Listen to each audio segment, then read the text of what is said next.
Welcome to this edition of Black Gymnast. I am Dee Griffin, and I am honored to be here at the beautiful and historic Fisk University in Nashville, Tennessee, and as the first HBCU to host a gymnastics team. And joining me today is Nuriya Mack, one of the assistant coaches for the Fisk Gymnastics team. Thank you so much for being here. Thank you for having me. Let's talk a little bit about, how did you get into gymnastics? So I got into gymnastics when I was 6 years old. I originally started off as a cheerleader for a school, and they were like, hey, we want y'all to tumble and compete. So I went to a gym called Gym Stars in Collierville, and the gymnastics coach saw me and said, hey, are you willing to switch sports? So I started with my sister, and I've been stuck with gymnastics ever since. Wow. And so growing up, you didn't see a lot of gymnastics stars or even gymnasts who look like you.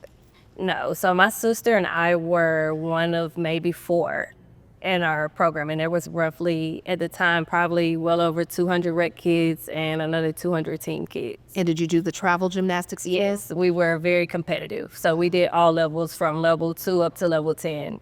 And what was that like as, a Black kid coming up through that? It's different. It was a lot of my parents more so having to constantly remind us that things that they do, we can't. It's not something I really understood until I got to college, that we are different. There's different standards, there's different expectations, and that's just something we have to accept. And what made you want to become a coach? I ended up hurting my knee when I was 16 years old. I had my first knee surgery, and my coach didn't want me to quit the sport. So she said, since I'm not going to let you quit, you can coach. Because if you can coach, you can do. And so I've been coaching since I was 16. And every time I came home in the summer while I was at college, I would coach.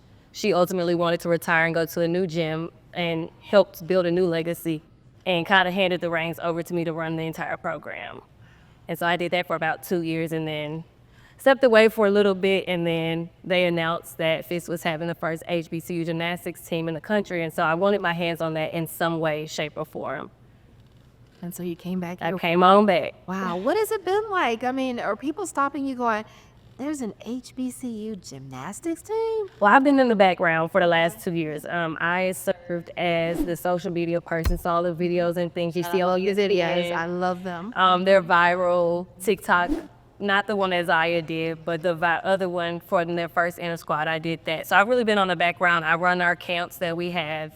And so when the opportunity presented itself, I said, hey, Coach T, what's your thoughts on this? And so I'm here now. That's good. And I love the diversity of the camps. I follow the social media and I see it and I'm like, oh, look, we're getting other kids in. So it's not just, it's just everybody. It's just welcome everyone, because I'm sure you felt excluded before, but this is inclusion. Yes, and I've actually had a couple of their parents stop and say this was by far the most they felt welcome in a camp, and that they were a little nervous. Yeah. That they wouldn't feel accepted, or that their kid would feel kind of ostracized, and that no point during our camps did they feel that way. Wonderful. And so not only do you coach gymnastics, you are also an esthetician.